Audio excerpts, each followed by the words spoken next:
I hate being a park ranger. There, I said it. It's nice to finally get it off my chest. It's not like there's any one specific thing that makes it so bad. It's a combination. The pay sucks, the health insurance is non-existent, and dear God, don't ever forget to hose yourself down with bug spray during the warmer months. I have a case of it that I keep in my car. I found out the hard way when I was down at the lake and was set upon by a swarm of mosquitoes, and the ticks get into places that you wouldn't imagine. These are the minor annoyances. There is also the other part of the job, the dangerous part. I'm not talking about people being idiots and having to swoop down from the top of a ravine to rescue them. Yeah, I mean that's there. In my opinion, that's called a natural selection. If they were close enough to the edge to fall, then that's on them. No, I'm not talking about those incidents either. I'm talking about the real danger. I'm not supposed to say anything, but I'm tired of the code of silence. That's why I'm posting this here. Now it goes without saying that I won't use anybody's real name, including the park that I work at. That should keep me out of trouble. I started working here as a park ranger around a year ago. It seemed nice at first to get out and enjoy nature. I'm sure nature would laugh at that since she seems to be set on killing people. Between storms, falling trees, landslides, wildfires, and not to mention cryptids, nature is not exactly man's best friend, at least in this park. Every evening at dusk, some of us rangers drive around to the trailheads to make sure that there are no cars sitting around.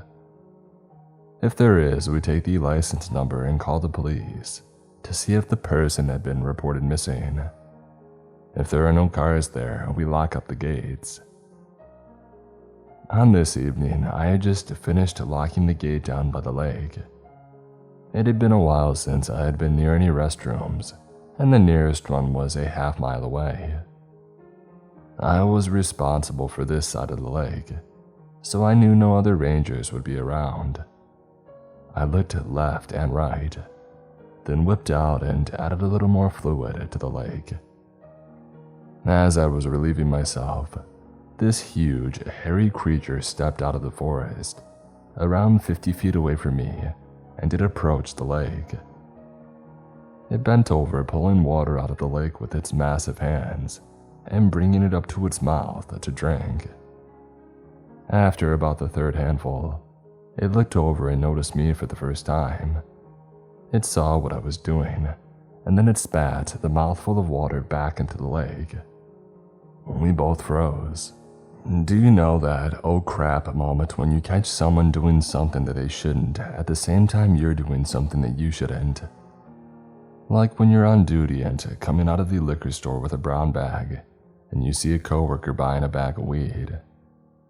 You both stare at each other hoping that the other one will be the one to feel guilty and walk away first, but neither of you does.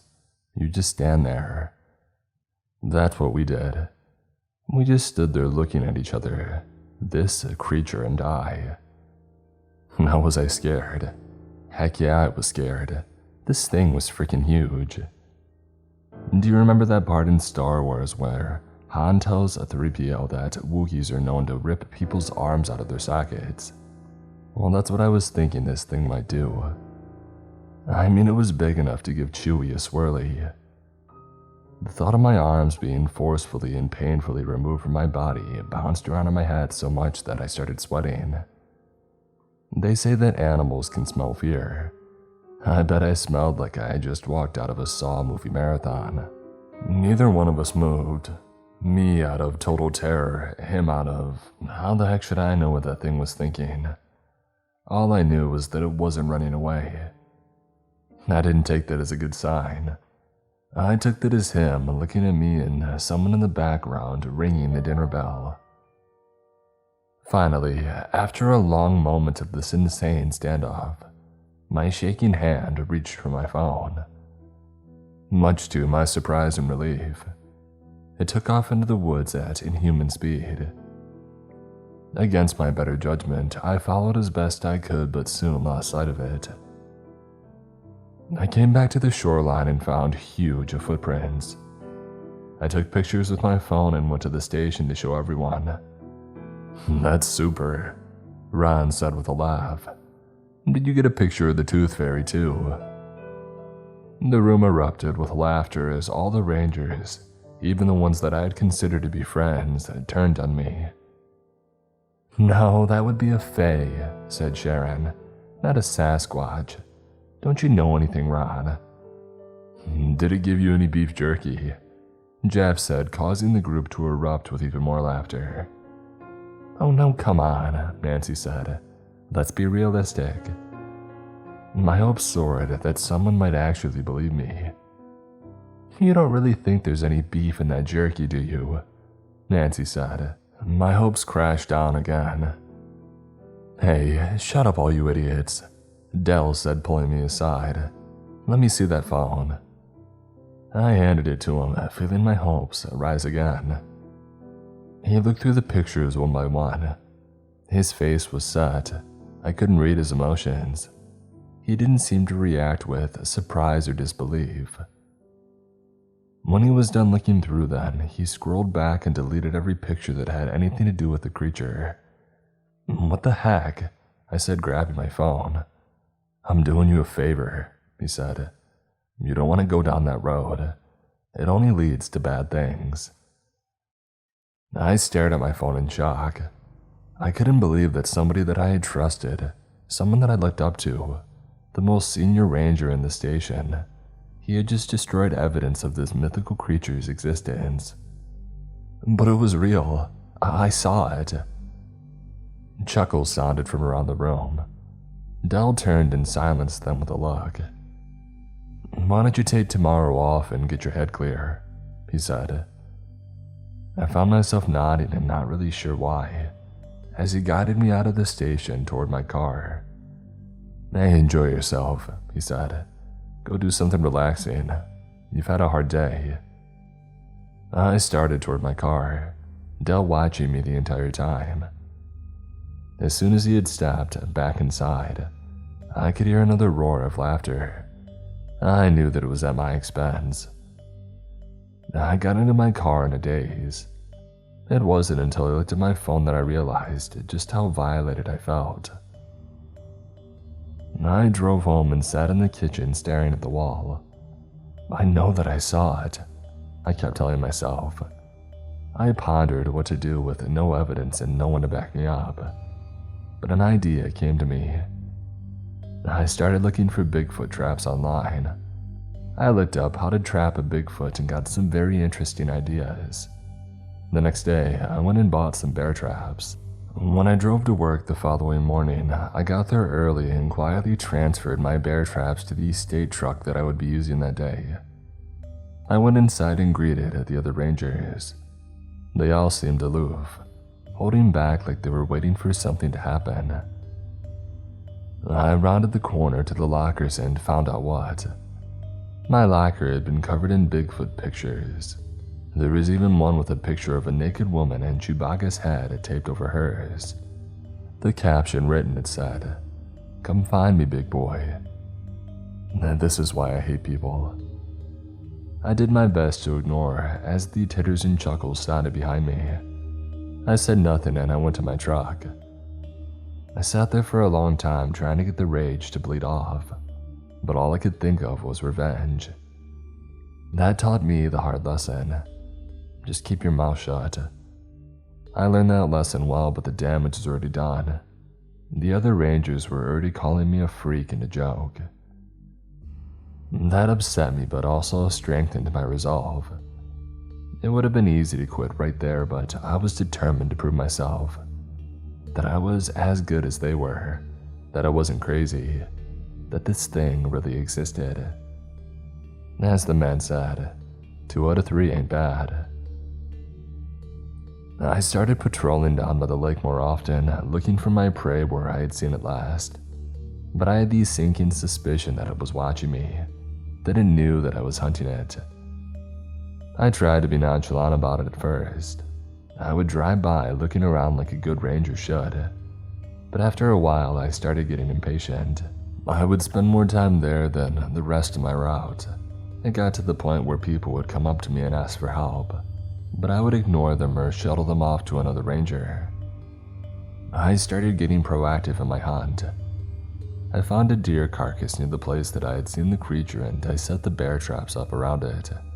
And then I staked out the area and I waited. For a long time. People came up to me, I ignored them. Animals came up to me and I ignored them. The only thing I was focused on was finding my prey. Morning turned to afternoon and turned to evening with no results.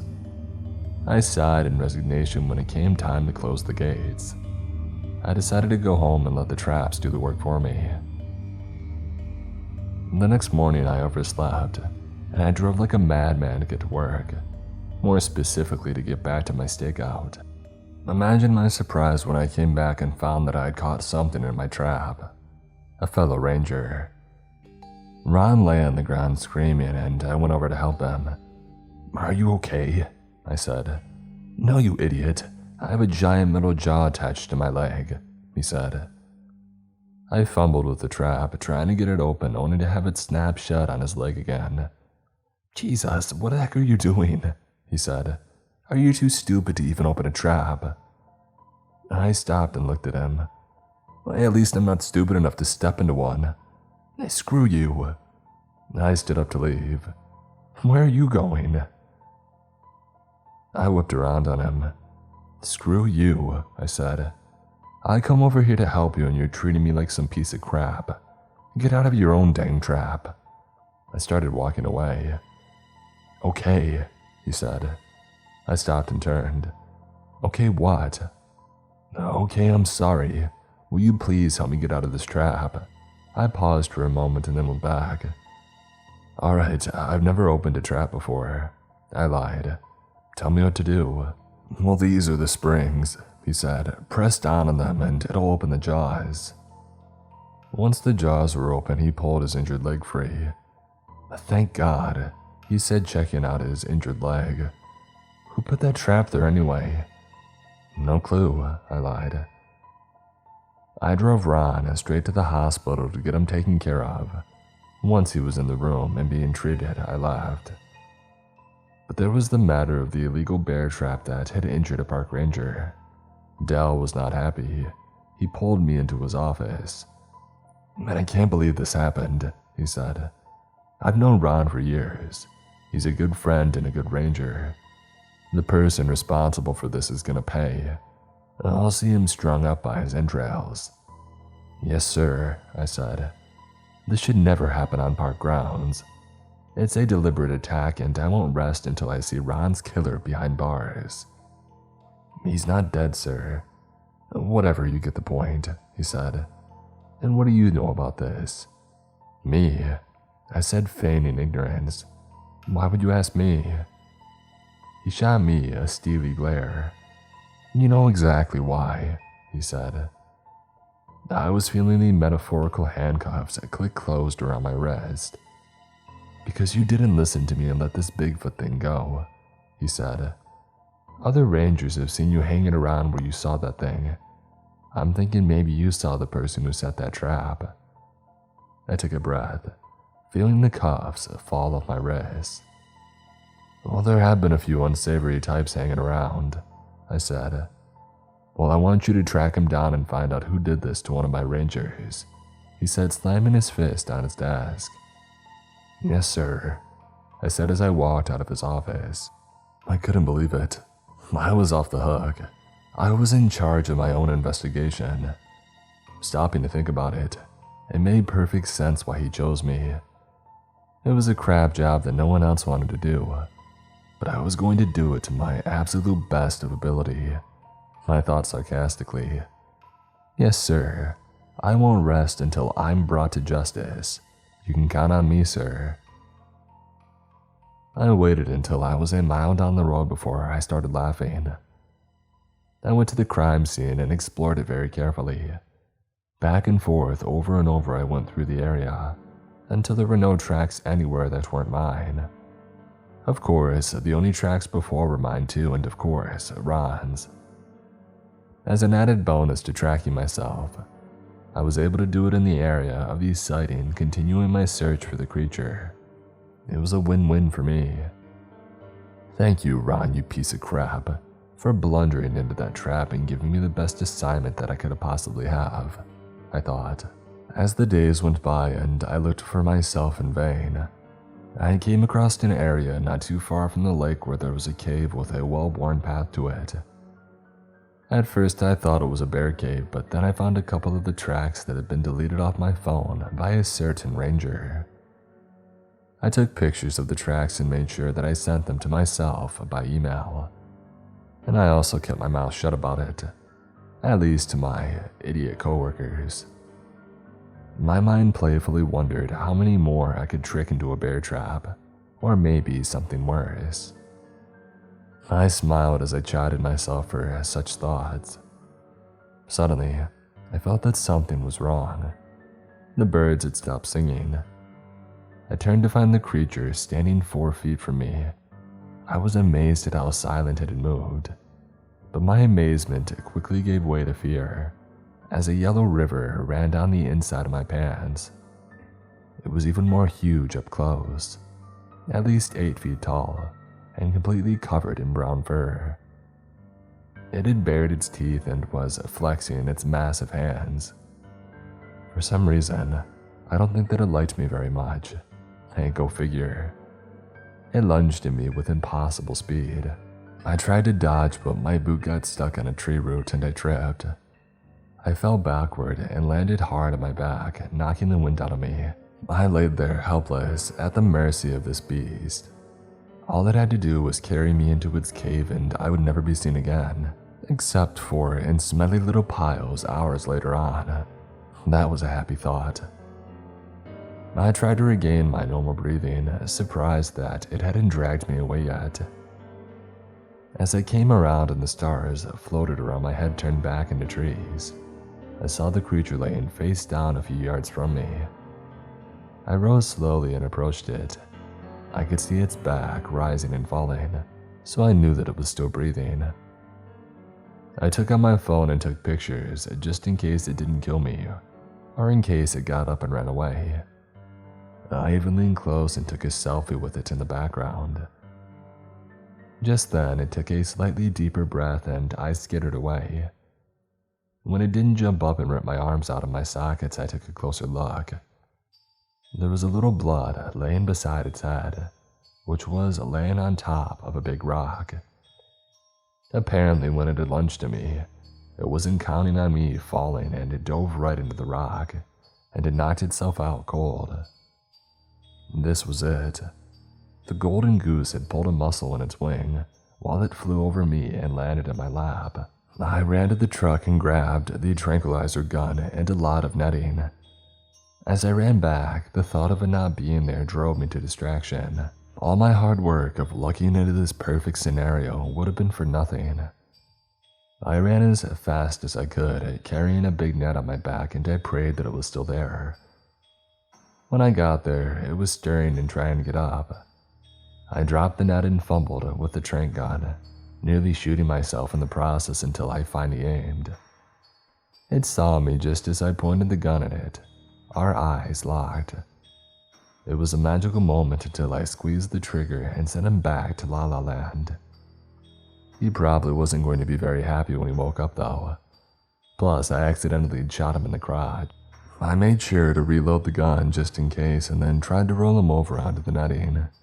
He felt like he weighed 1,000 pounds.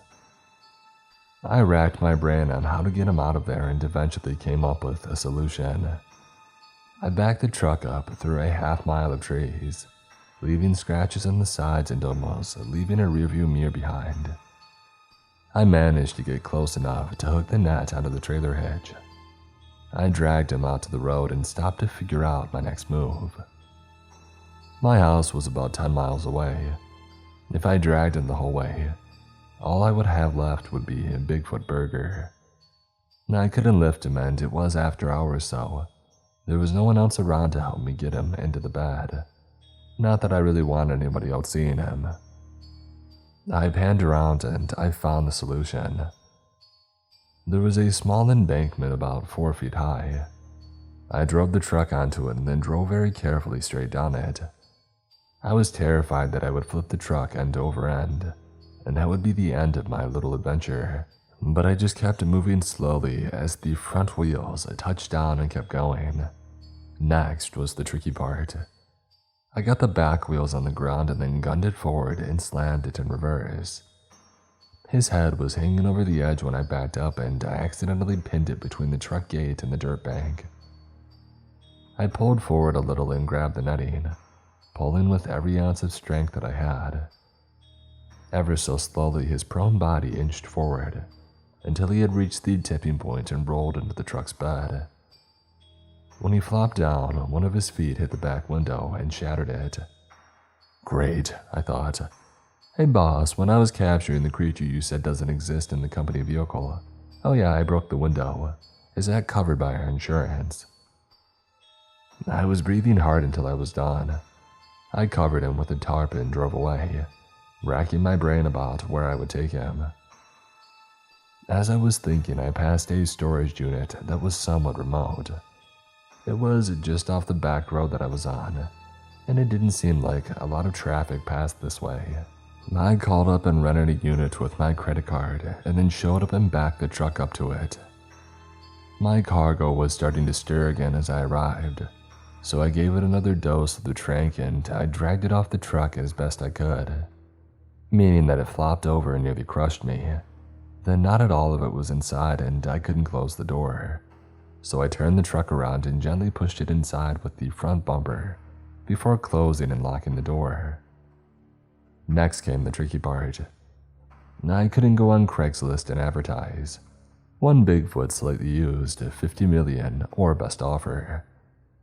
Fortunately, I knew a guy who had a cousin's brother who knew another guy's best friend, who knew someone else who might be able to get me in contact with someone who doesn't exist.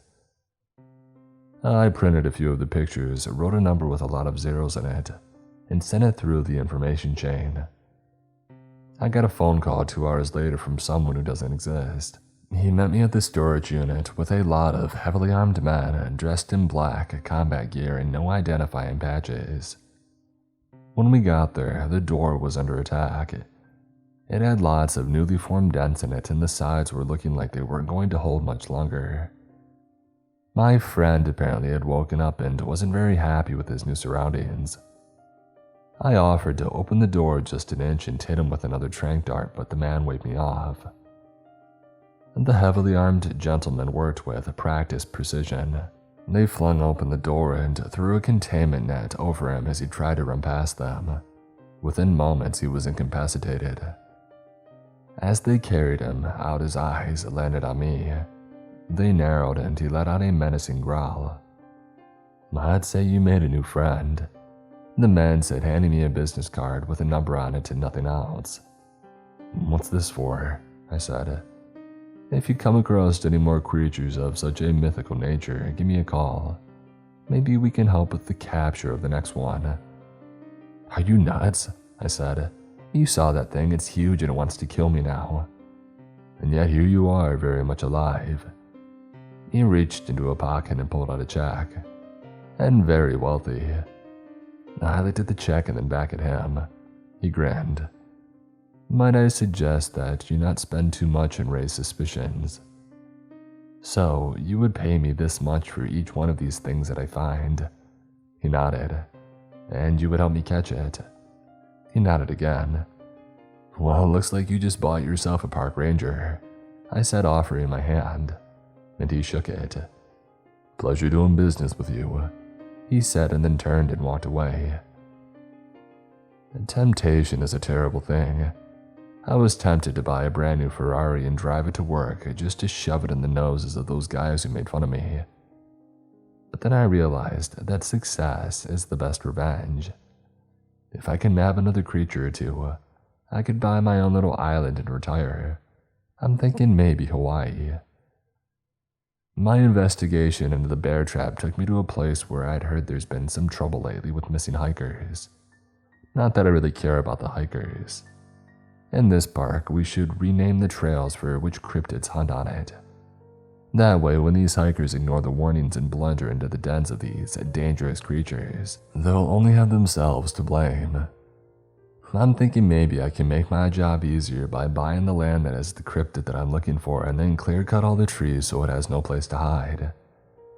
Now I know what you're thinking, it would just run away to another spot. Not the way that I would clear cut. Start with 100 machines on the outside of the property and work our way into the center so it has nowhere to go. As I looked around the land and daydreamed, a hiker came running up to me. "Please, you need to help me," she said. "Oh, what's the problem?" I said, feeling less than interested. "My husband and brother, they were attacked by an animal." She lowered her eyes. "I don't really know what it was. It seemed unnatural." My ears perked up and I became laser focused on helping this poor woman. "Don't worry, ma'am," I said. "Show me where it happened and I'll take care of it." "Oh, thank God," she said as we started down the trail. "I was worried that you wouldn't believe me." "Trust me, ma'am," I said. "I want to find out what happened as much as you do." You know what a love-hate relationship is, right?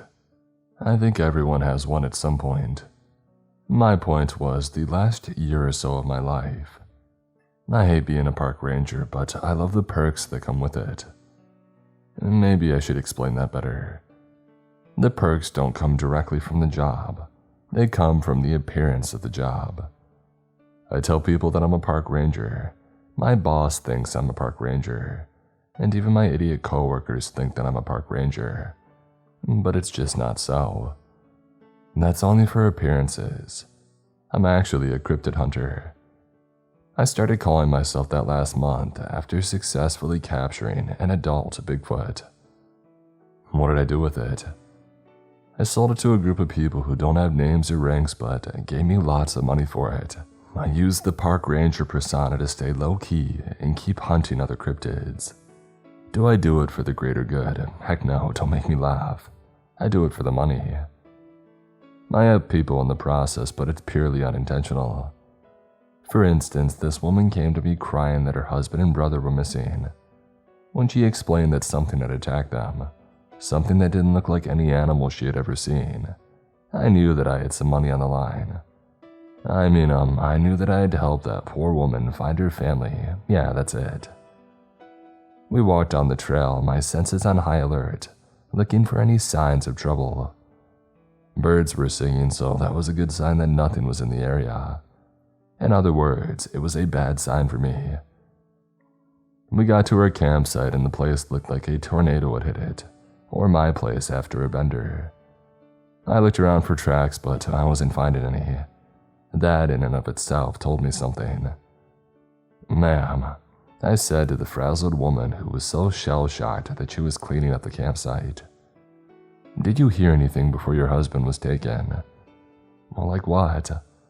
"Like a rushing or a flapping." She looked at me like she was rethinking the whole "I'm so glad you believe me" thing. "You mean like a bird?" "Yes, ma'am." "I don't think so."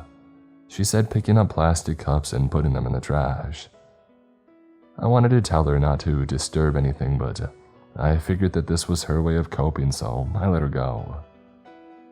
As I searched the campsite for clues, I found something I'm sure the woman didn't want me to: a small pool of blood. I used that as my ground zero to search for other clues. Once she saw me paying close attention to one spot, she came over to see what had caught my attention. She put her hand to her mouth and started breathing erratically. "Is that—" "Yes, ma'am, it's blood," I said, waiting for her to fall into hysterics. And to my great surprise, she didn't. She merely fell to the ground and stared at the spot in shock. I took this moment to call for assistance on my radio. I gave them the coordinates and told them that we had 2 missing hikers that were possibly the victims of an animal attack. Dell, my boss, hesitated for a moment and then asked me what kind of animal. I told him that I didn't know, but I couldn't find any tracks. Just an FYI, Dell didn't believe me when I told him that I had found a Bigfoot. He deleted the pictures off my phone that I had taken of the creature's footprints. Yeah, it's safe to say that I hate my boss, but I'll get his someday. He sent a couple of rangers out, Nancy and Jeff. I won't say that I hate them, but I will say they laughed me out of the station when I told the story about finding Bigfoot. So yeah, not my favorite people. Nancy made a beeline for the lady hiker. "What's your name?" she said. "Ellen," the woman said, not even looking at Nancy. I guess that's one of those questions that I should have asked. "Are you all right, Ellen?" Nancy said. "Can I get you anything? Do you want me to drive you home while they look for your family?" It all sounded good. It sounded like she was really concerned for this poor woman. I knew that it was total BS. "I'd rather stick around in case they show up," the woman said. "Yes, of course," Nancy said. "But you know that might not be for a while."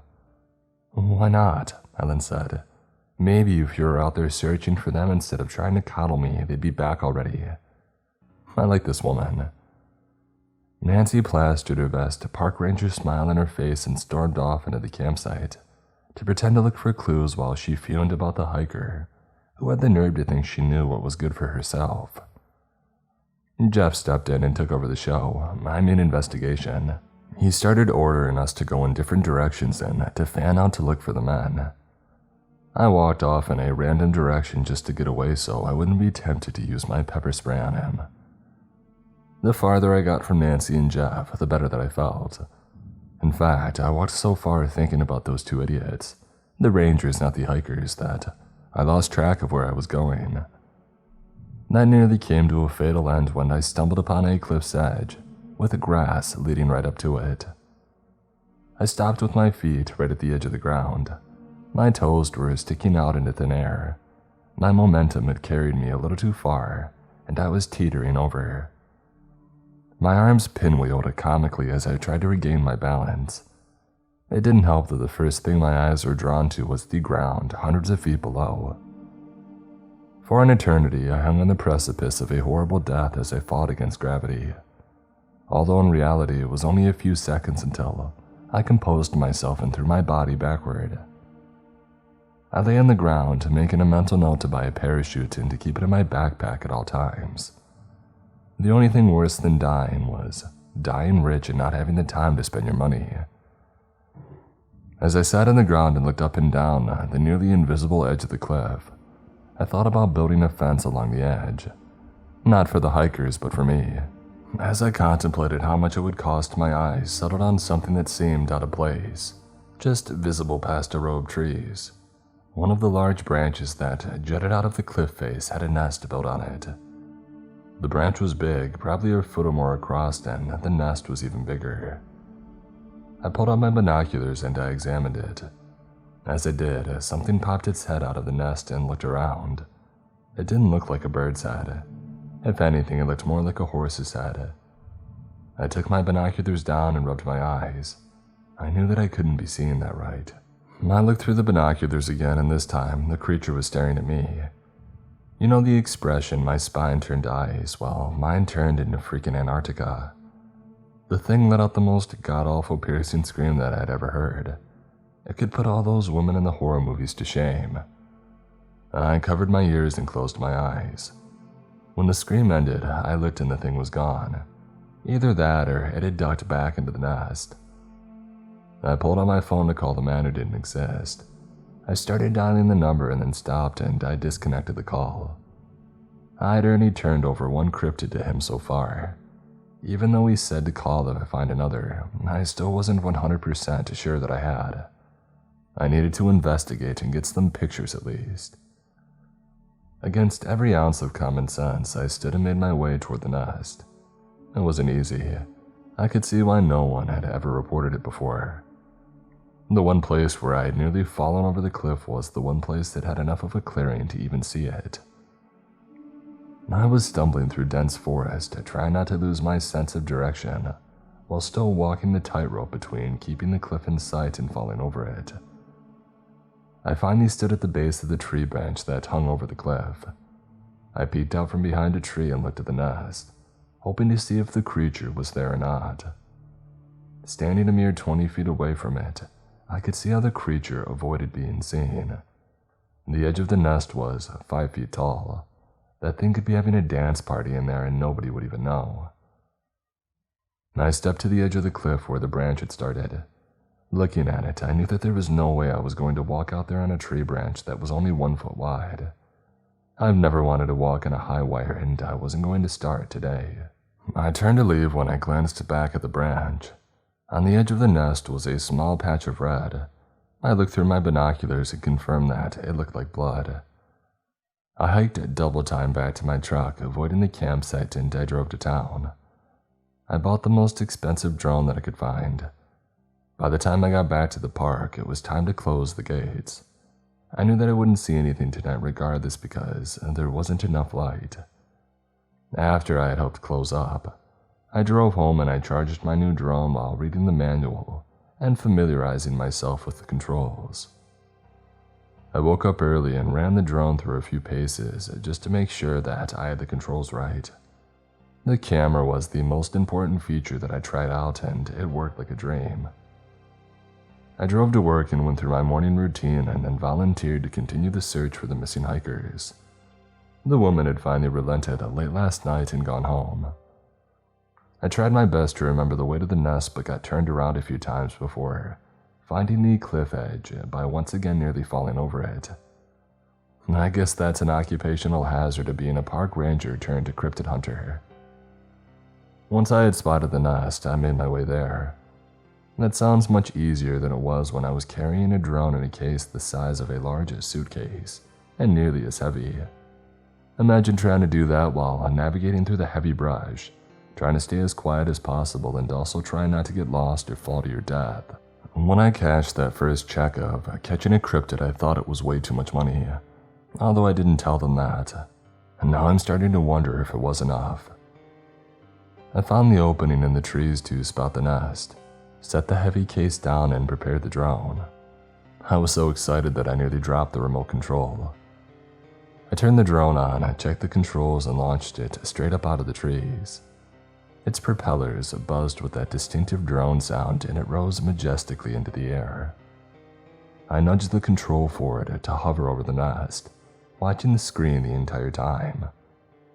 It had gone a little too high and the nest was hard to see, so I began to lower it.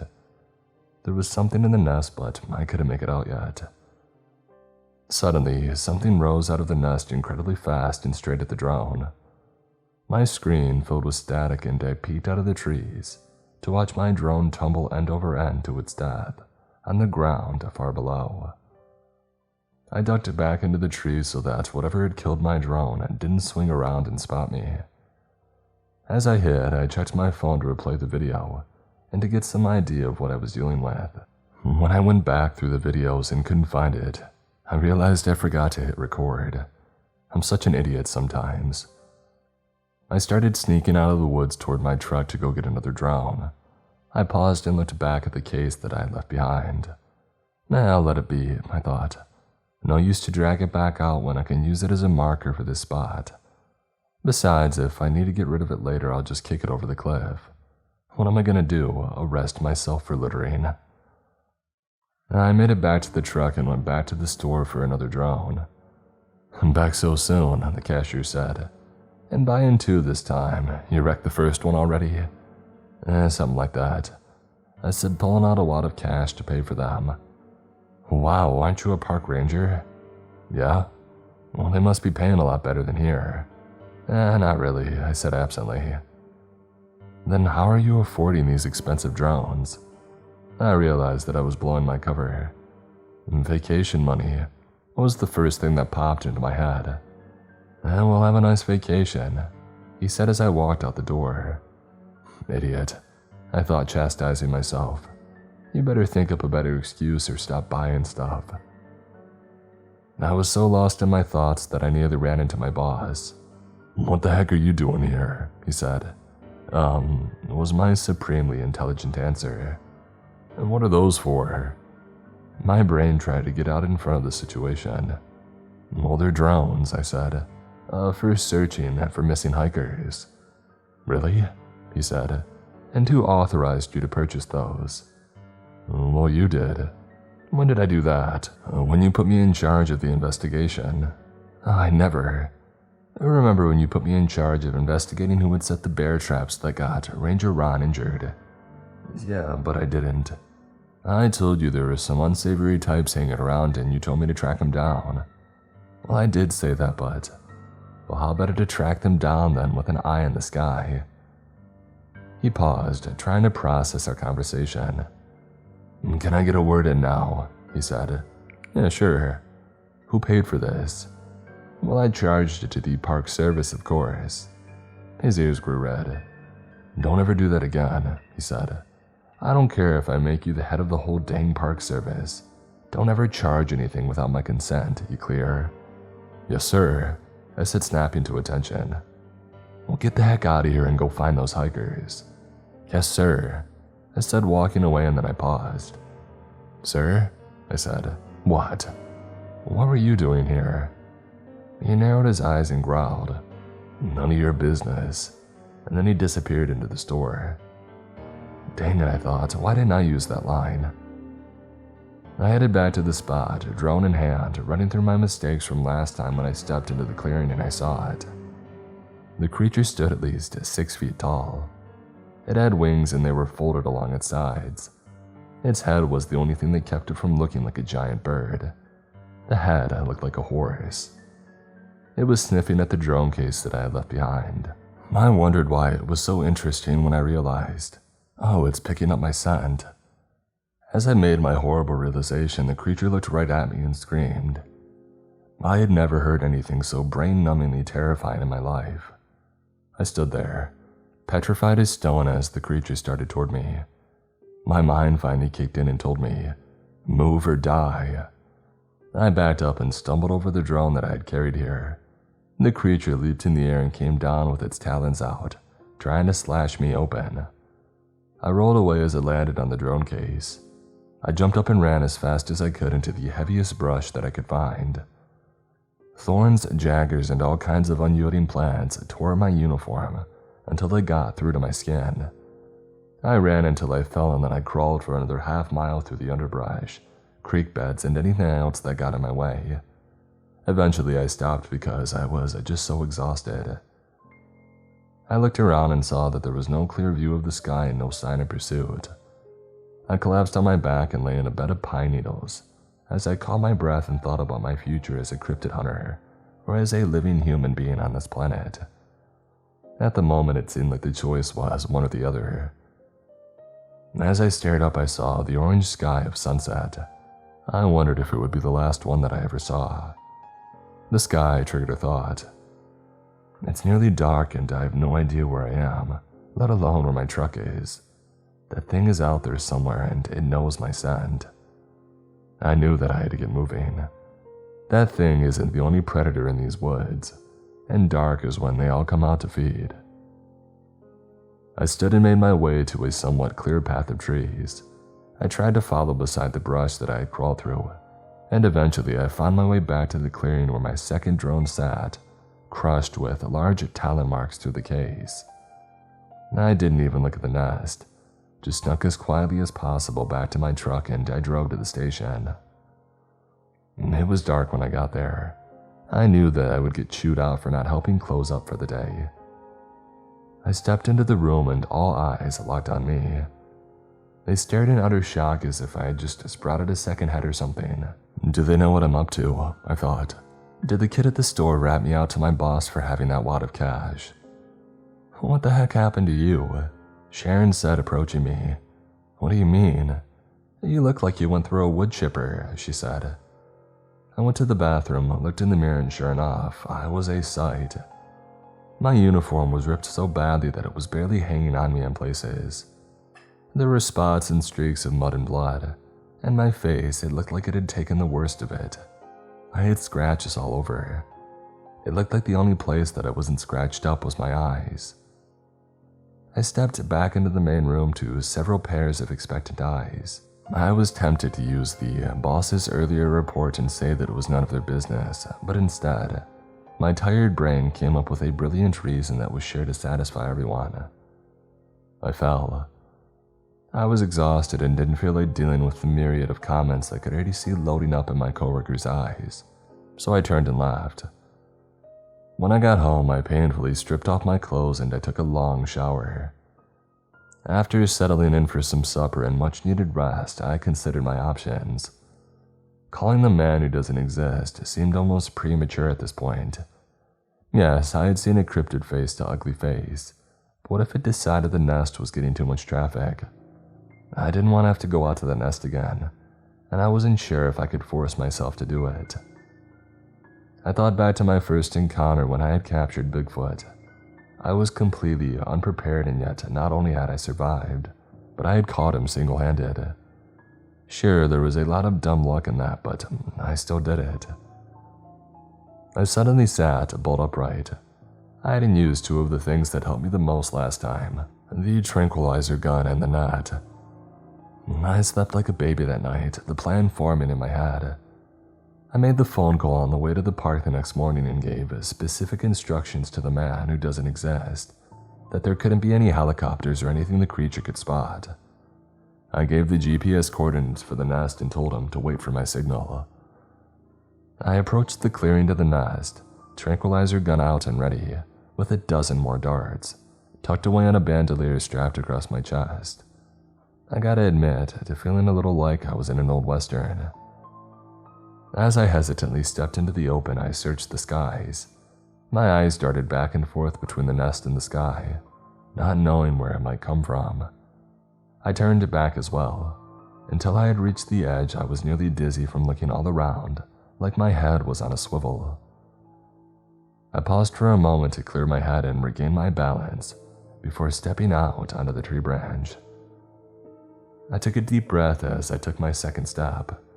My eyes were locked on the nest. I knew that I could no longer look around or I would lose my balance and plunge hundreds of feet to my death. Wanting to avoid that, I stared straight ahead as I took another step and another. Soon I was halfway there and it was time to put my plan into action. I reached behind me and pulled out the net. I took a moment to balance myself and then threw the net over the nest. That's what was supposed to happen. I was supposed to throw the net across the top of the nest, covering it and taking the creature's power of flight away so that it could be easily captured. But unfortunately, that isn't what happened. My adrenaline was pumping so hard that I overshot and literally threw it over the nest. I watched in horror and resignation as the net fluttered to the ground, hundreds of feet below. "Idiot," I said. My element of surprise was gone. I went for broke. I stepped all the way to the nest and grabbed the side of it to keep it from joining my net. I held the gun out, trying to acquire my target as quickly as possible. What I saw made me decorate the inside of the nest with vomit. The inside was covered with blood. There was no part that wasn't red. Spread around the nest also were bones, and there were so many bones I couldn't tell what any of them were, animal or human. And then I saw a backpack thrown to the side. It was ripped to pieces, but there was no doubt that it belonged to a hiker. As I was making my startling discovery, I heard wings flapping. I turned and looked over to see a set of talons rushing towards my head. I ducked to avoid losing my face, but in the process I lost my balance. My arms pinwheeled, but it wasn't enough. I had already gone past the tipping point and slowly stumbled off the branch into thin air. The rushing air buffeted me as I plummeted to my death. I had stumbled off backward and was now falling backward, watching helplessly as the former safety of the branch retreated at terminal velocity.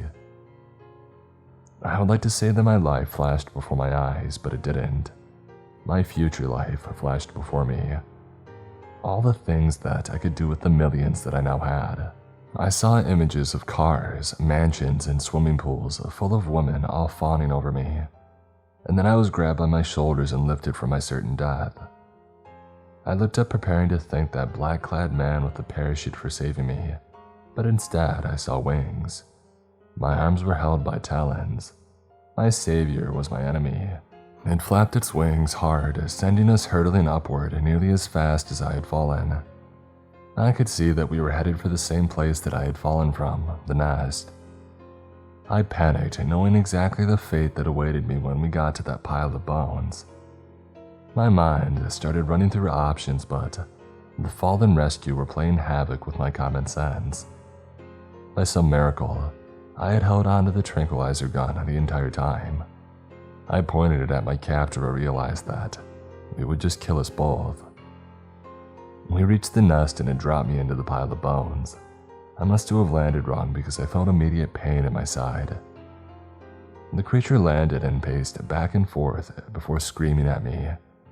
I pulled out the tranquilizer gun and I shot it in the chest. It screamed again as it stumbled and then fell into the bed of bones. Men in black uniforms with no identifying patches on them appeared out of nowhere. They gathered the creature and took it to a clearing where a helicopter had landed, picked them up, and took off it all in less than a minute. I was removed from the nest and taken to a clearing where the man who doesn't exist waited for me. "Well done," he said, extending his hand. I shook it, wincing the whole time. "You might want to get that looked at," he said. "You have a broken rib." "How can you tell that?" He gently lifted my arm and showed a rib protruding from my side at a very strange angle. "Oh my God," I said. "It's not as bad as you think," he said.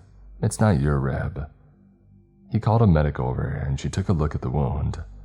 "It's not going to be pretty. Hold on." And then she grabbed the bone and ripped it out of my side. My entire body exploded with pain and I fell to the ground, thrashing in agony. I saw a tranquilizer dart hit me in the chest. I looked up and the man who doesn't exist was holding the gun. "Take him to our hospital, patch him up and get him home," he said just before the darkness took me.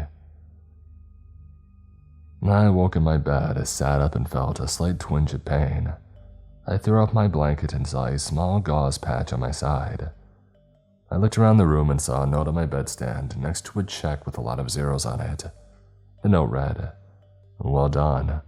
You may want to take a few days off to let your wounds heal. P.S. If you're going to spend money as you've been, you might want to use a plausible excuse for having said money.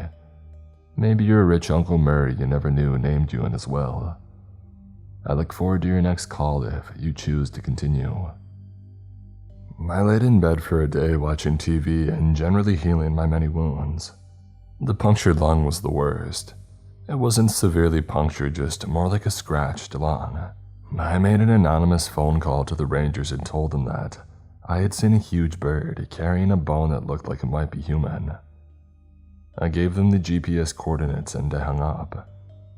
I made a bet with myself about which of my coworkers would jump on this information and try to take the credit for finding the hikers that we had been searching for.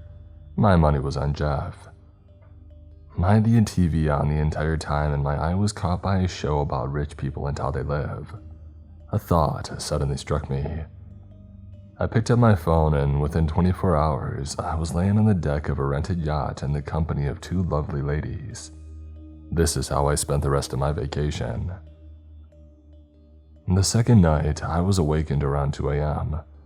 I peeled myself from between two sleeping women and got out of bed. I threw on a robe and stepped out onto the deck of the boat. The water shimmered with the moon being nearly full. We were anchored less than a mile from land, close enough to hear the waves crashing on the shore. I scanned the horizon and listened for the sound that had woken me, and it wasn't long until I heard it. It was a long, mournful wail that seemed to call me towards it. The park ranger and the cryptid hunter in me begged to search out the source of the sound, but I stood stoic, leaning against the rail, making no move whatsoever. Next, the park ranger and cryptid hunter demanded that I find out what that was right now. I told the voices to shut up and I was on vacation, and then I went back inside and fell into a deep sleep. This went for the rest of my time there. Every night I would hear the wail. Every night the voices would demand that I chase it down. Every night I told them to shut the heck up. It wasn't until I was flying home that I realized what an opportunity I had passed up, and how much I really didn't care. When I got home, it was the last day of my vacation. I spent the day setting up a dummy corporation for my money and buying some more supplies for my cryptid hunting. I had a backpack specially made with a parachute built into it, so that I wouldn't be the victim of a flying cryptid knocking me off a branch and nearly falling to my death. Again. I also purchased more drones, another net, tasers, and lots of tranquilizer darts, and some other specialty items. Lastly, I bought a new pickup with 4 doors and a cap on the back, and I loaded it with equipment. It also had a bunk built in case that I got stuck out in the woods and had to camp for the night. The following day, I returned to the ranger station feeling refreshed but also depressed to be back in this environment. I walked in the door and Nancy greeted me with a smile. "Glad to see you back," she said. I turned to see who was behind me that she was talking to. "How was your vacation?" she said. "Not long enough," I said truthfully. "Well, it hasn't been the same around here without you." I was starting to wonder if this was the real Nancy or if I had found my next cryptid disguising itself as her. "That's a nice truck that you drove to work," she said. "Where'd you get the money for something like that?" There it is, I thought. Just plain greed. "My rich Uncle Murray passed away and he left me a bundle," I said, hoping that the story would stick. "Really?" Nancy said. "Maybe you could take me for a ride after work." I ignored the double entendre while trying not to vomit at the thought. "I don't think so," I said. "Pretty sure your husband wouldn't like that."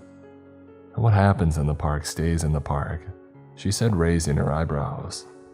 It was too much. I had to walk away. I went to my truck and I drove off for my shift, having no idea what monster, critter, or cryptid I was going to stumble upon next. I drove down by the lake and got out to enjoy the view. When I turned to go back to my truck, I heard a large splash. I turned to see a huge, expanding ripple in the water. "You know what?" I said to the ripple. "Don't even mess with me because I'm not equipped to handle you. You want to hang out and give tourists a thrill now and then be my guest. The rest of the time you just stay down in the muck at the bottom so I don't have to see your ugly mug. Because if I see you then, I'm gonna have to do something about you. So let's just pretend this didn't happen, because I do not have the know-how or the firepower to take you down." And when I finished my diatribe, I noticed there was a woman in a jogging suit staring at me. "And do you always talk to the lake?" she said, eyeing me like I had just escaped the loony bin and dressed like a park ranger as a disguise. "I wasn't talking to the lake," I said. "I was talking to the ripples." She slowly backed away and continued her jog, shooting furtive looks back at me to make sure that I wasn't following her. I was waiting for her to whip out her phone and call 911. "Now look what you did," I said to the nearly vanished ripple. It made me look crazy. I shook my head and got back in my truck. As I did, a few bubbles appeared on the surface where the ripples had been. I could swear that I heard a very deep chuckle coming from the same spot. I resisted the urge to give the bubbles the finger because that would make me look even crazier. I was about to pull away when I heard something off in the distance. I turned off the truck and listened closely. It was a long, mournful wail.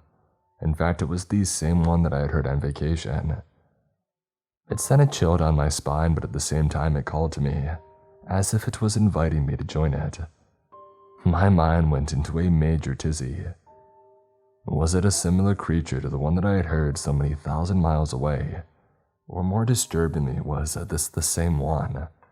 Following me all that way could only mean one thing. It was hunting me. I pulled on my laptop and looked up cryptid sounds, more specifically the mournful wail. It came down to 2 possibilities, and neither one was very good. Both used sound as a weapon against their victims. So as usual, I went to town to pick up a specialty item that I would need for my latest assignment. Billy, the kid who seems like he's always running the register, grinned when I walked in the door. "What'll it be today?" he said. "A James Bond laser watch. A pen that lets you write in invisible ink underwater. Your own personal rocket ship." "I didn't inherit that much," I said. "How about some electronic noise-canceling earplugs?" Billy scoffed. "That's not very exciting." "Sorry to disappoint you," I said sarcastically. "Try down on aisle 7 for your earplugs." "Thanks again, Billy." I strode down the surprising amount of aisles for a local mom and pop shop. It seemed like they had a little bit of everything sitting around, waiting for somebody to need it. It was like an island of misfit toys only for consumer products. I searched aisle 7 and found what I was looking for. They looked like they had been sitting around for a little while, so I made sure to get some extra batteries to go with them. And then I headed back to the park to search for my prey. I was pleasantly surprised by the comfort of the earplugs. That would make using them for extended periods of time much easier. Of course, when I got back, I didn't hear the wailing anymore. I drove through the entire park without hearing so much as a whimper. I went home that night, tired and frustrated. I decided to get a good night's sleep and come back fresh the next day. The following day, I hit the park early in search of my prey. I asked around with anyone that I ran across, hikers, campers, swimmers. Yeah, we have idiots that swim in our lake even though there's a well. We have swimmers. A few people had heard the sound and pointed me in the direction of it. Those who hadn't heard it gave me looks like I had gone cuckoo for Cocoa Puffs. I used a map of the park and marked where I had talked to visitors in which direction they had heard it. Slowly, after a few days of this, I began to narrow down the territory of this creature. Once I had a small enough area to look, I decided to camp out overnight and see if that didn't increase my chances of finding it. I made sure that I was the one who locked up, and then I just didn't leave. I locked myself in my truck in the park and I drove to the area that I thought had the best chance of success. Then I waited. I found out a few things about myself as the time crept by like a sloth on Valium. The biggest of which was that I'm not a patient person. Playing games on my phone never held much interest to me. Reading a book was okay, but as soon as I turned on a flashlight to see the pages, I was attacked by a mosquito swarm from a nightmare. I ended up sitting in the driver's seat with the windows rolled up so those thirsty little bloodsuckers couldn't get to me.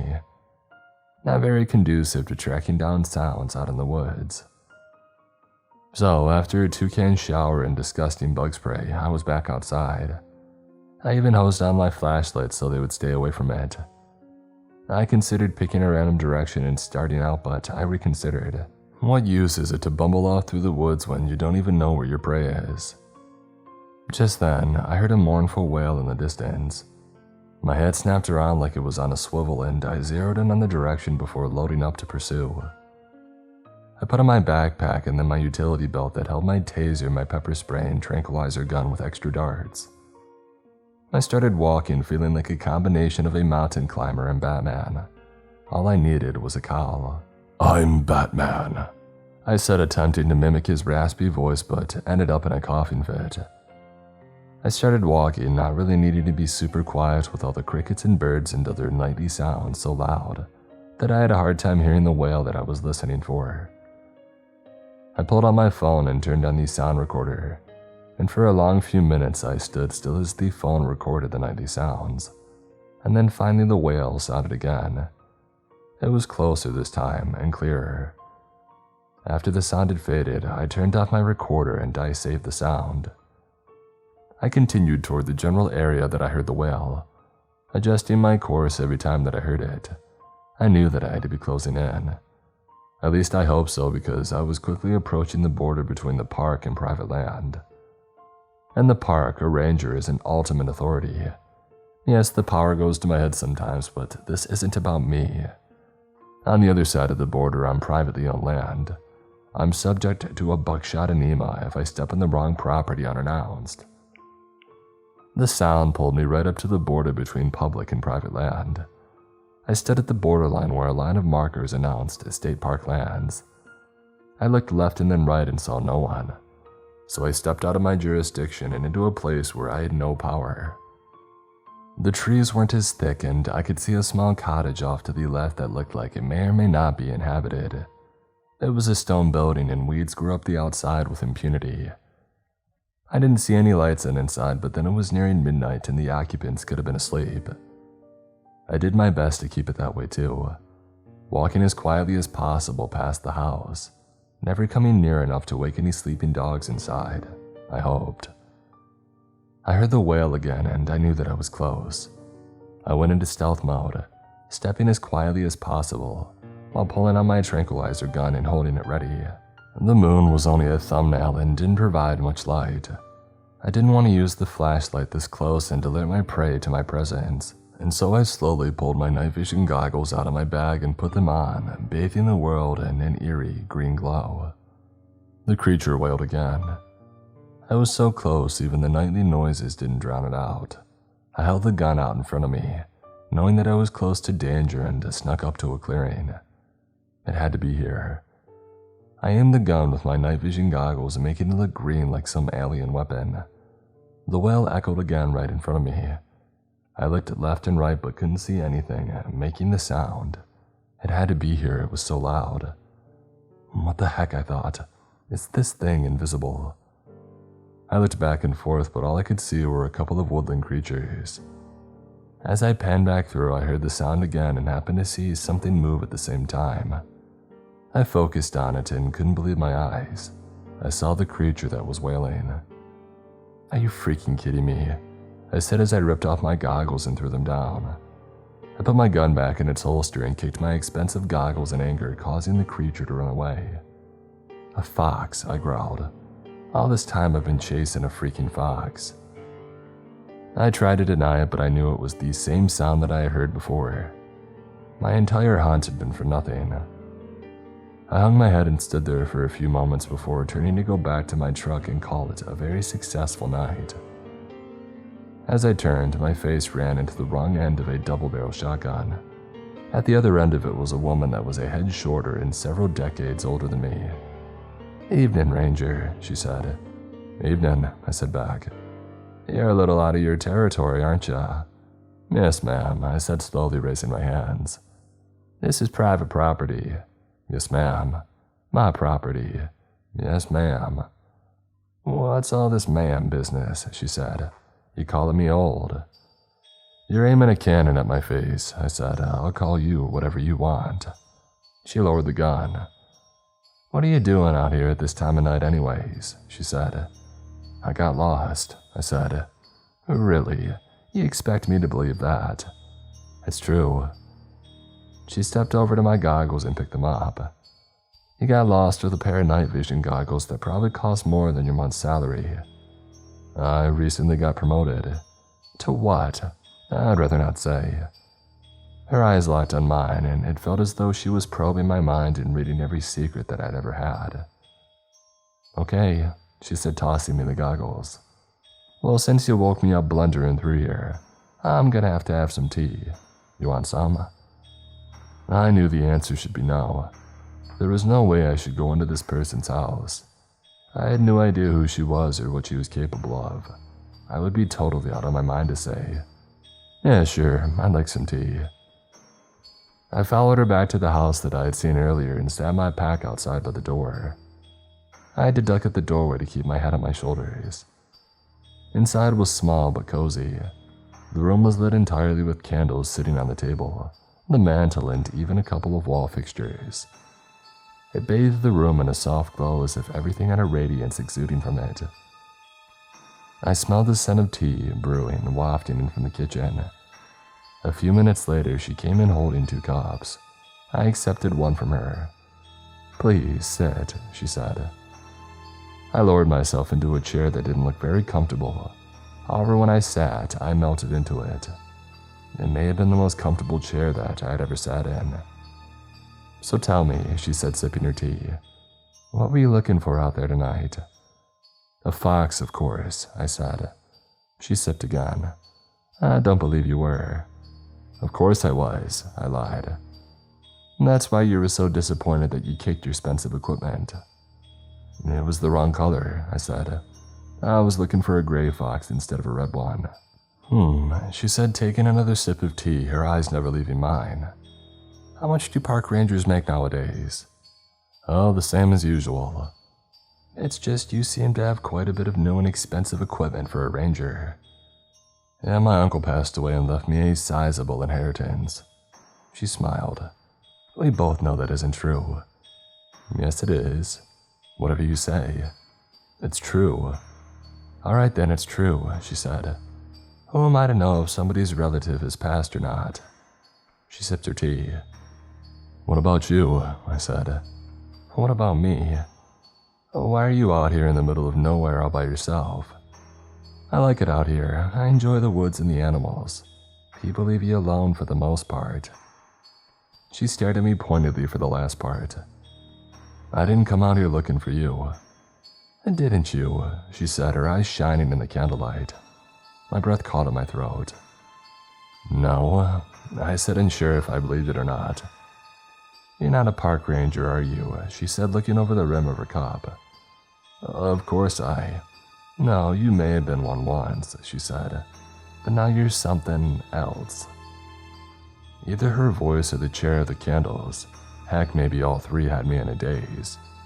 I could feel myself being carried off to a land of sweet slumber. My mind was screaming at me to wake up and get out. With a supreme effort, I rose from my chair and sat the cup on the table. My hand hovered over the pistol. "This has been a very interesting visit, but I think it's time for me to leave." "Oh yes, of course," she said, setting her own tea down and standing. She offered her hand and I looked at it for a long moment before shaking it. "Maybe we'll run across each other some other time," she said. "Yeah, maybe we will," I said before ducking my head through the doorway and out into the evening air. The coolness hit me right away, and it wasn't just the temperature. It was like I had just broken free from some mental web. I didn't hear the wail again that night as I retrieved my pack, made my way back to my truck and left the park. My mind was preoccupied as I drove home. Who was that woman and what was that woman? The next day, as I was walking through the park, someone snuck up behind me. "Oh, hello there, Ranger," she said. I nearly jumped out of my skin and did a comical dance trying not to fall down. She laughed as I composed myself. "You're trying to scare me to death," I said, fighting back some of the other words that I wanted to say. "Not just yet," she said. I hesitated. "When?" "Oh, don't worry. You'll have plenty of time to spend your inheritance, I think." I shot her a look. "Who are you?" "If you want to know the truth, don't start with a lie." "Who are you?" "I think you already know who I am. Or do you want to hear the words?" "The words would be nice," she said, her gray robe and hair flowing in the breeze. I looked left and right to be sure no one was close enough to hear her. "Cryptid hunter," I said. "Your turn." "Excuse me for answering a question with a question, but what were you chasing last night? What did you think you were going to find?" "I wasn't sure," I said honestly. "I'm never sure what I'll find when I go looking. And yet you go anyway, not knowing and maybe not caring about the possible danger you could be walking into." I shrugged. "I've been okay so far." She stared at me as serious as a heart attack. "Do you think that someday dumb luck might run out?" "That's when I fall back on technology," I said, patting the taser in its holster. She smiled ruefully. "I've never put much faith in technology. It's very cold and impersonal." "You still haven't told me who you are." "You're right," she said, and then turned and walked away. But she stopped and faced me. "If you want to know who I am, be at my house tonight at midnight." "At midnight, really?" I said. "I'll see you then." She stepped around the corner in the trail and disappeared. I ran after her to see her, but she was nowhere to be found. The rest of the day was a blur as I watched the clock incessantly. I became convinced that midnight would never come, as if somewhere someone was holding up Moses' arm so the sun would stay in place. As my excitement built, so did my dread. Out in the middle of nowhere, I'd be on my own. Her comments about dumb luck running out in death still burned in my mind. If this was the creature that I thought it was, I could be pushing up daisies tomorrow, even if she did look like a kindly old woman. As the clock struck 11, I decided to enlist some insurance. At midnight, I sat in my truck on the dirt road that ran in front of her house. She stepped out and motioned for me to come in. I kept my utility belt on as I got out of the truck. I may be stupid, but I ain't dumb. Going in there without a weapon of some sort would be a new kind of crazy. I ducked inside her doorway to the room looking the same as yesterday. The only thing that I hadn't noticed before was a stuffed crow on the mantel. At least I think it was stuffed. It had those eyes that seemed to follow you everywhere. I sat in the same comfortable chair as she handed me a cup of tea, and while she turned to go to her own seat, I gave it a quick sniff. "Oh, don't worry," she said without looking. "I didn't put anything in the tea." I took a quick sip and then set it down on the table. She settled into her chair and fixed me with a look. "So, you want to know who I am?" she said. I nodded like a little kid being asked questions by the teacher. "But you must have some idea or you wouldn't be here. You made me tell you that I was a cryptid hunter. And how exactly does that work?" she said with an edge in her voice. "Do you kill them?" "What? No, of course not. They're way too valuable for that." She sat back as if the answer had surprised her. "So what does happen?" "I capture the creature and then call up some people and they come and get it. And they give you a considerable sum for it." "Well, of course," I shrugged. Her eyes penetrated mine as she leaned forward. "Have you ever considered that these creatures don't want to leave their home?" "Yeah, I actually have," I lied, leaning forward. "Have you ever stood knee up in blood and bones at the victims of one of these creatures?" "I have." She sat back. "Oh, really? Animal bones?" "Mixed with human." "And which do you consider more important?" "Well, human, of course," I said. "But these creatures are all apex predators. Every creature has the right to hunt, but when you have one that is at the top of the food chain, they need to be kept in check." "Like humans," she said. "Am I an apex predator?" "No," I said, trying to keep my voice from shaking. "You're something more than that. And therefore I must be caged." I lowered my head and pulled out my tranquilizer gun. "I'm sorry," I said. "I've already called and told them that I was on the hunt, and if they didn't hear from me by 1 o'clock, to zero in on my GPS signal and come to rescue." Her eyes shone with sadness. She gave no resistance as I aimed the gun at her. This time there was no haziness in my mind. No sleepiness tugged at the corners of my consciousness. She was allowing me the choice of taking her. Pulling the trigger seemed impossible. My mind was screaming at me not to do it. She watched my internal struggle. "What if I could offer you an alternative?" she said. "I'm listening." I drove her to the lake and unlocked the gate, and I parked the truck near the water and sat waiting. "Are you sure this will work?" I said. "I'm betting my freedom on it." She smiled and got out of the truck. "Just remember," she said, pointing to my ears. "I know." She stepped away from the truck and to the edge of the lake. She closed her eyes and started singing. It was a beautiful yet discordant melody. I knew that it would never hit the top 40. She raised her arms as the melody poured out of her, washing over the surface of the lake and causing all other sounds to cease. Her song ended and she stood as still as a statue waiting. A few minutes later, the water stirred. A head broke through the surface and peered around as though looking for any prying ears. A beautiful woman with long hair covering her chest and fish scales covering from her waist down emerged from the water and spoke to the old woman. "I told you never to call me again," the lake woman said. "I wanted to make peace." The woman laughed. "Make peace? There's no peace to be made between you and I. Depart before I foretell of your demise. I have an offering," the old woman said, gesturing toward the truck. On cue, I got out and approached. The lake woman looked me up and down.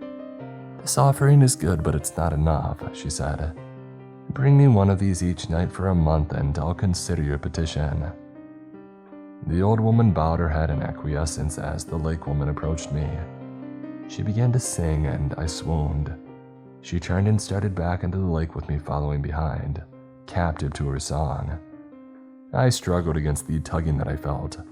The earplugs were working mostly, but I still faltered, my hand hovering over the gun.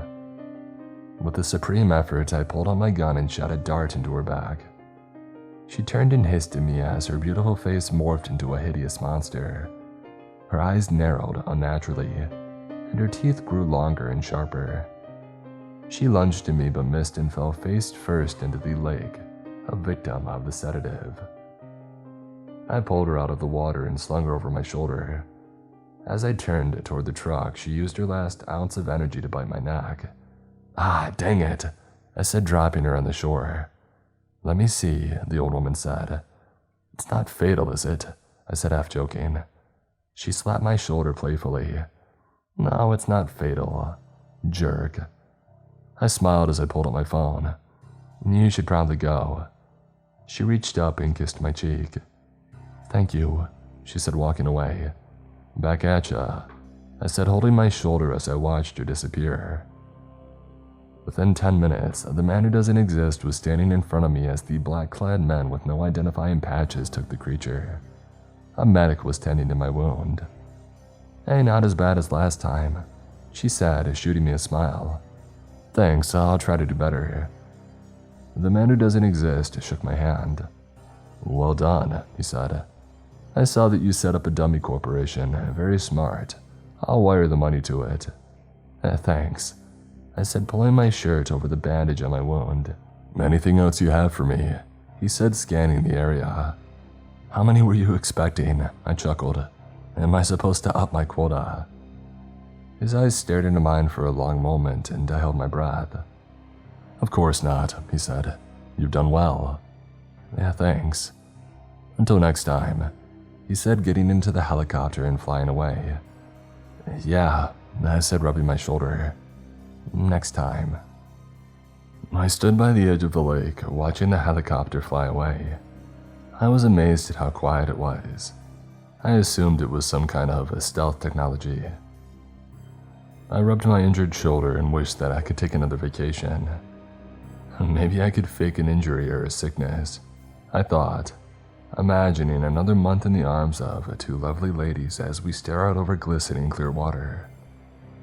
But that wouldn't work if one of my idiot coworkers came to visit me in the hospital. In fact, now that they know I have money, that's a distinct possibility. I sighed. I guess I'll just have to wait for the weekend like everybody else. I'm sure I can fly away and pack a lot of fun into 48 hours.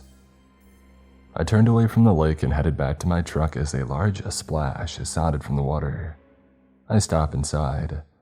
"Not today," I said without turning around. I drove home and collapsed in my bed, exhausted yet I couldn't get that woman out of my head. Sleep came eventually and fitfully. When my alarm went off, I nearly cried. I felt like I'd been run over by a truck. I looked at my watch. Dang, it's only Wednesday, I thought. Maybe I'll take Friday off and fly away for a 3-day weekend. I checked my bank account and found no deposit. I was about to go full hissy fit when I remembered what he had said, and I checked the account of my dummy corporation. I sighed with relief, seeing the account had grown by the usual amount. I showered, dressed, and headed for work, grabbing a quick breakfast and a coffee on the way. I had barely made it to the front door of the station when I was accosted by Jeff. "There he is," Jeff said, grabbing me in a bear hug and making me wince in pain. "I haven't seen you around so much. Have we been missing each other?" "Just like I guess," I said, trying not to scream. "Such a kidder," Jeff said, releasing me. "You missed all the reporters when I broke the missing hikers." What a shock, I thought. Jeff took credit for it. Who would have called that? "Not too bad," I said. "Guess you're some kind of hero now. Maybe I don't deserve to be in your presence." "Oh no," he said. "I haven't let it go to my head." "That's why you're mentioning it a month later," I thought. "Well, I better get out of there," I said. "Those hikers aren't going to rescue them themselves." Nancy and Jeff followed me out like stray dogs. I got into my truck and I drove away, not looking back. Once I was out of sight, I let out a sigh. I guess I need to get some anti-suck-up medicine somewhere. I started my regular route down by the lake. When no hikers came running up to me to say that one of their relatives had managed to get lost or eaten, I went over to the spot where I had caught my first cryptid. Strangely enough, no one had removed the bear trap. It wasn't set, but still, it was weird. I'd have to talk to the person in charge of investigating how that trap got there. Oh wait, that'd be me. As I chuckled to myself, I had a strange feeling that something was wrong. The birds had suddenly stopped singing. The silence was eerie. I turned around and there stood another creature like the first one that I had captured. It wasn't quite as tall as the first, but it had bumps on its chest, and it was also glaring at me and snarling. I quickly put two and two together. Hello, Mrs. Foot, I said, letting my hand slowly drift down toward my trank gun. I bet you're wondering where your husband is. She let out a massive roar that nearly made me pee my pants. Absolutely, you have every right to be upset, I said. I'd be upset too if my husband ran off with some hot werewolf like that. My hand was nearly to my gun when she had had enough. She lunged at me, slashing at my hand and knocking the gun away. I screamed in pain and grabbed for my taser, but she swatted that away too, then aimed another slash at me. It would have hit me in the throat, but I tripped as I was backpedaling away, and it ended up ripping across my side. I lay on the ground, defenseless and bleeding, and she came at me again. I reached painfully around to my backpack, trying to find anything that could use as a weapon. As I tugged at the zipper, my hand slipped and I pulled the release for the parachute. It sprung out and flopped onto the ground. She paused, staring at the white material, and then resumed her assault. I tried to use that time to get away. I struggled to my feet and started running. Suddenly, I was yanked backward. I turned and found Mrs. Bigfoot holding the parachute cords and dragging me toward her. I couldn't tell for sure out of sheer terror what would happen when she had finished reeling me in like the catch of the day, but that I thought that I saw her smiling. I pulled out my cell phone and I dialed the number. Yes, said the man who doesn't exist. Help me. And he didn't hesitate. I'll be there in 10 minutes, he said. I don't think there'll be anything left of me by then. But the line disconnected. I couldn't decide if that was good news because he was hurrying to help me, or bad news because he was sick of me and was sitting back to have a cup of tea, while Mrs. Bigfoot dined on my entrails. In either case, I figured I should try to avoid the latter if possible. And she nearly had me. There was only one thing that I could think to do. I jumped up and dove inside the parachute. I was instantly blind, being surrounded by material, but I kept crawling as far as I could away from the furball of death. I could feel the parachute being pulled. She was using the same tactic as before, reeling me in, only this time I had the element of surprise. I pulled out my hunting knife and sliced a hole in the chute. As soon as I saw daylight, I jumped out and cut the chute cords. I then gathered them up and started towards the monster struggling through the chute. It looked like the chute was fighting itself, the white material being thrown around by a monster under it. It was like a ghost on crack having a psychotic episode. It would have been funny if my life wasn't on the line. I grabbed the chute cord and started making laps around the struggling ghostly figure. As I wrapped around it, the fight became more violent. I started taking wide laps around her with the cord, making very sure to stay out of reach. I started low and wrapped a few laps around her legs, and then went high, trying to limit her arm movement. For her part, she howled and punched and swung at the parachute that enveloped her, but there was nothing tangible for her to hit. I was amazed that she hadn't used her claws yet, when 4 holes had punctured through the material and ripped all the way to the ground. She stepped out of her nylon prison and turned to find me. Her lips curled up in a vicious snarl as she shed the material and started towards me. I once again gave serious thought to why I was still endangering myself cryptid hunting, when I literally had over $100 million to my name. She flexed her claws as she advanced on me. Okay, I said. I feel this would be a good time for me to apologize. I'm a big enough man to admit when I was wrong.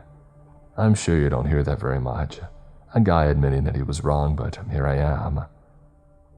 Nothing I said had slowed her approach in the slightest. I'm sorry that I drugged your husband, I said slowly, backing away from her, and dropped him off a ledge into the truck, and flopped him onto the concrete, and nudged him into the storage unit with the bumper of my truck, and sold him like a prize steer. It was all purely accidental. She had reached striking distance, and I had backed into a tree. No hard feelings, I said, extending my hand. She extended her claws and reared back for the killing strike. I knew that I was done. I closed my eyes and thought of lounging on the deck of the boat with those two lovely ladies, surrounded by calm, clear blue water. Regret punched me in the face and told me that I was an idiot. I wasn't looking forward to death, especially not at the hands of Bigfoot's estranged, deranged wife, but it seemed like she was taking a long time to finish me off. I peeked one eye open and saw her standing there frozen, with her arm reaching back about to strike. I marveled at this apparition with a morbid curiosity when she fell over like a redwood tree. Behind her, holding a nasty-looking taser, was the man who doesn't exist, along with several of his unmarked soldiers. I slid down the tree and I slumped forward, feeling more gratitude than I had since the last time they had rescued me. "Did you guys stop for coffee?" I said. The man looked at his watch. "It's been 9 minutes and 35 seconds since your call," he said. I chuckled. "Well, I'm glad you were early." "Are you injured?" he said. I raised my arm painfully and showed him my shredded uniform that was red and getting redder. "Nah, let's get you to a hospital," he said as two soldiers gently lifted me. They took me over to the helicopter and the female medic gave me a quick once-over.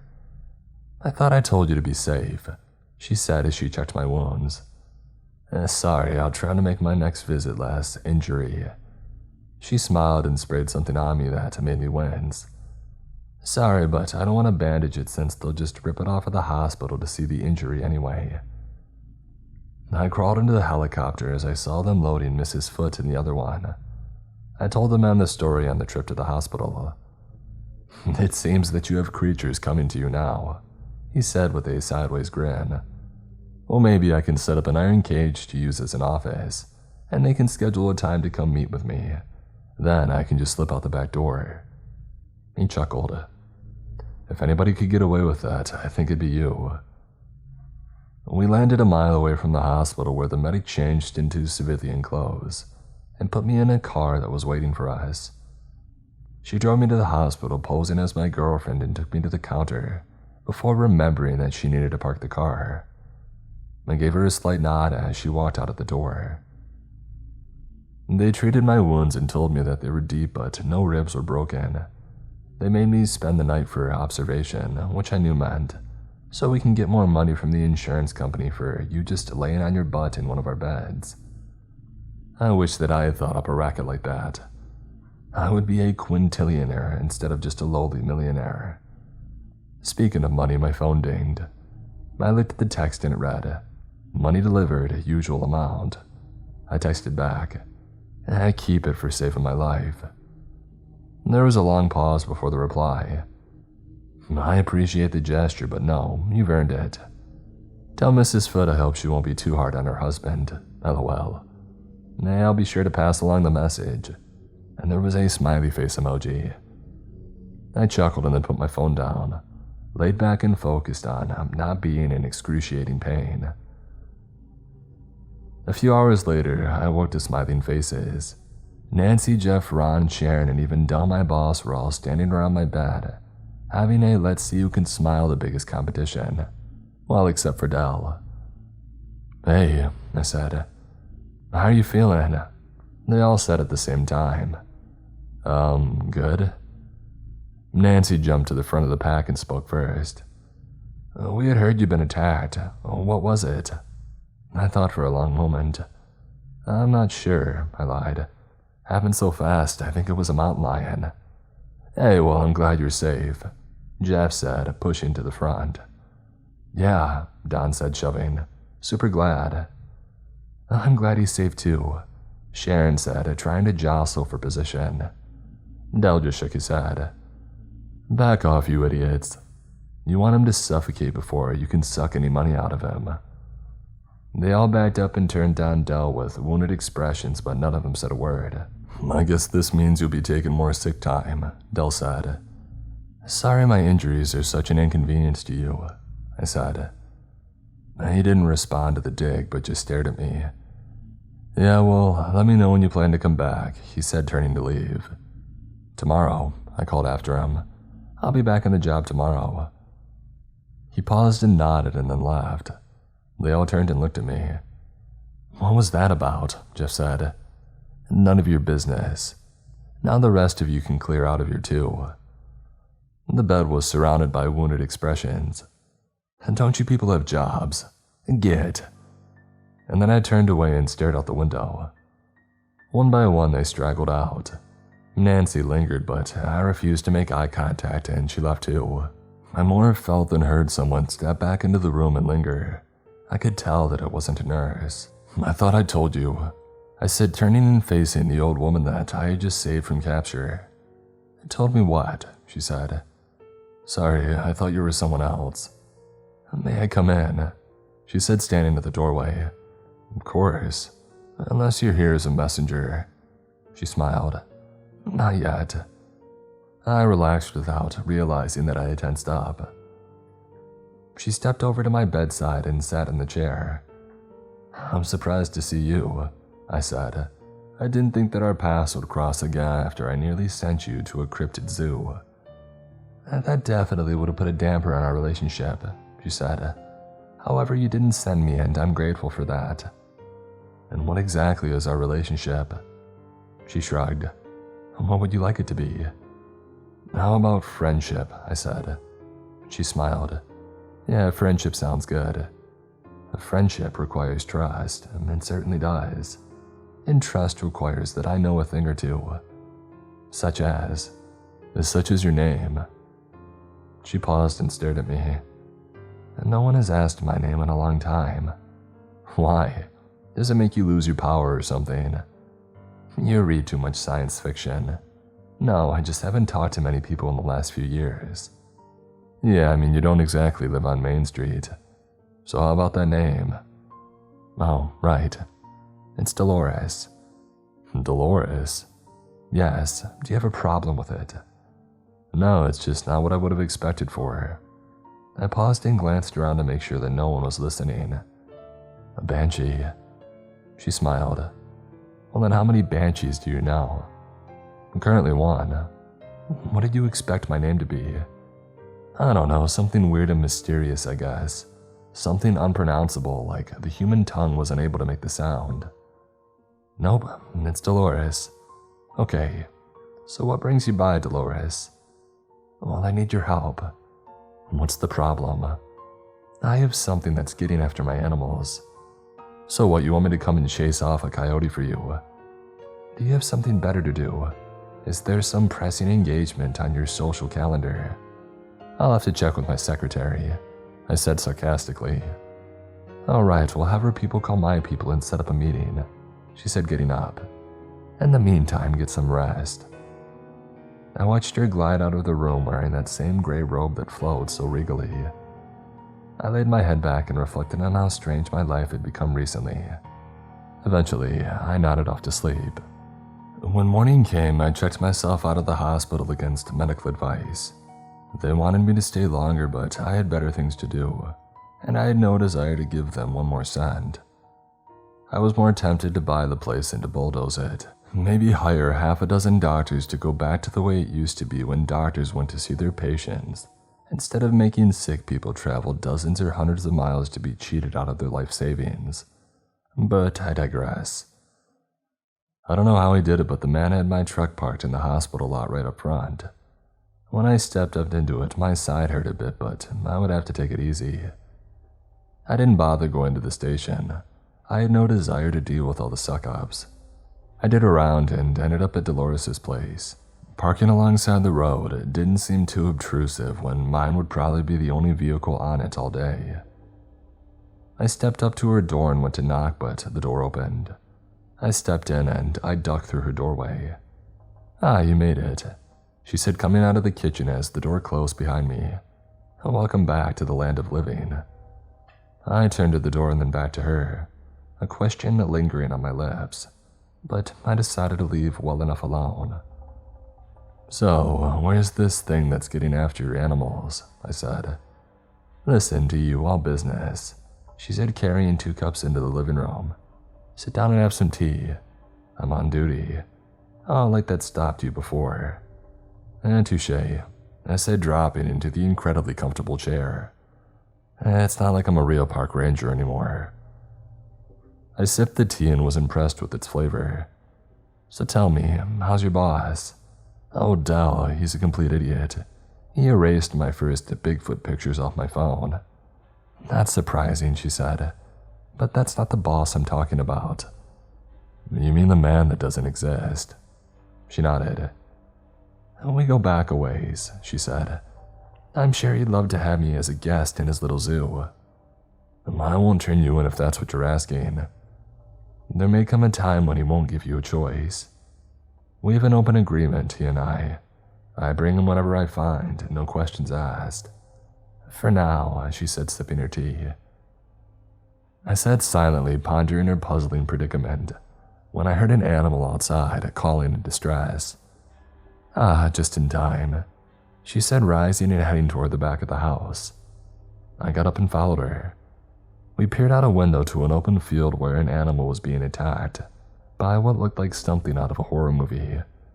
It was the size of a large dog, but it had spines on it like a dinosaur. It was trying to bring down a goat that was running in circles to avoid it. What in the world is that? I said. A chupacabra, an Oompa Loompa. Chupacabra, she corrected. I pulled out my trank gun. That won't work, she said, like she was chiding a child for the wrong decision.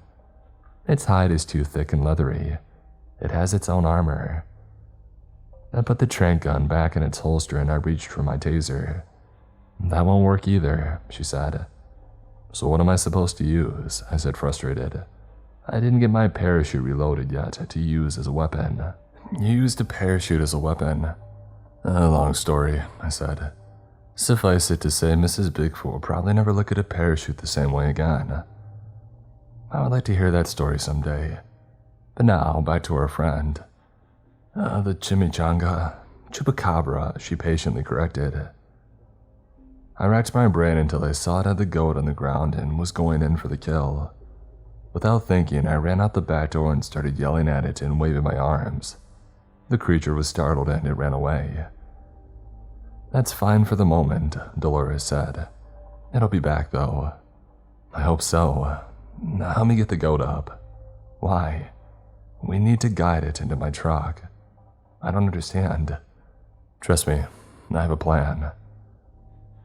15 minutes later, the goat sat unhappily in the back of my truck. Dolores and I sat in the front seat, while I held the rope that we had tied around the goat's neck to keep it from running off. I still don't see how this is going to work, she said. It's simple. The back door is open. The goat makes noise and draws in the candelabra. Chupacabra. Whatever. It comes in through the back door. We pull the goat through the front hatch and shut it while I go around and shut the back door. It's easy peasy. What could possibly go wrong? She said, rolling her eyes. I know, right? We sat and waited for a long time. The goat even got bored and it laid down. Come on, I said after a while. What do I have to do? Lure it in with a trail of Scooby snacks. Just then, the truck jostled a little. I looked in the rearview mirror and saw it sneaking up on the goat. I slid out of the truck as quietly as possible and I snuck around to the back. I slammed the back door shut and ran back to the front to a horrible scene. The creature had come through the hatch with the goat, and now Dolores, the goat, and the creature were all fighting for their lives.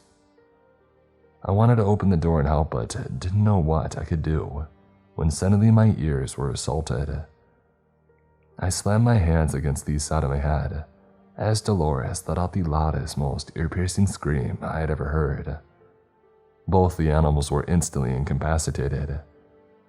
She climbed out of the truck as I climbed in. I shoved the creature into the back and shut the door, and then pulled the trembling goat out of the front. I laid it on the ground and then went to check on Dolores. Are you okay? I said. She was breathing hard and fell into my arms. I caught her and carried her inside the house where I laid her down on the couch. I went to the kitchen and poured a cup of tea and then brought it to her. So this is what you do for a living, she said, examining the scratches on her arms. It's fun, huh? I said. Not so much. Are you gonna be alright? She took the tea and sipped a little. I'll be fine. You should go take your prize to your friend before that thing destroys your truck. What about you? She smiled weakly. I'll be fine. I think I'll take a nap. You sure? Yes, don't fret over an old woman. I rose and glanced at her wounds.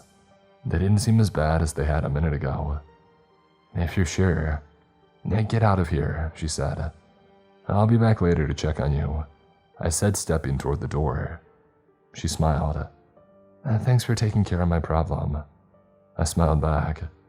Anytime, ma'am, I said and pretended to tip a hat. As I stepped out, the goat wandered past me. I chuckled as I turned toward my truck, which looked like it was having convulsions. Apparently the critter had woken up and wasn't happy with his current accommodation. I got into the cab that was ripped to pieces and reeked like a dog had died in it, and then drove to a secluded area on the other side of the park before calling the man. They showed up with their usual promptness, removed the creature, and were on their way. The man smiled at me. I didn't expect to hear from you for a while, he said, looking me over. Hey, and relatively uninjured this time. I shrugged. What can I say? I'm a machine. He eyed me curiously. Did you have help? I met his gaze. Would it be a problem if I did? Not at all. I was just curious as to who. I smiled. Someone who wishes to remain anonymous. He nodded and shook my hand. Fair enough. The medic looked at me. Now you're trying to make me obsolete, she said. And perish the thought, I said, kissing her hand.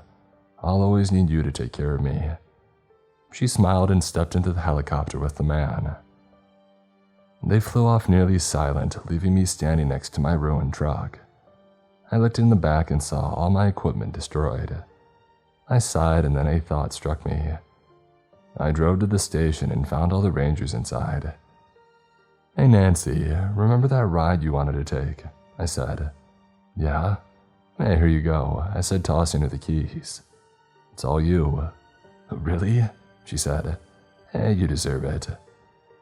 She looked around the room at the other rangers who strutted out of the station, dangling the keys with a smug look on her face.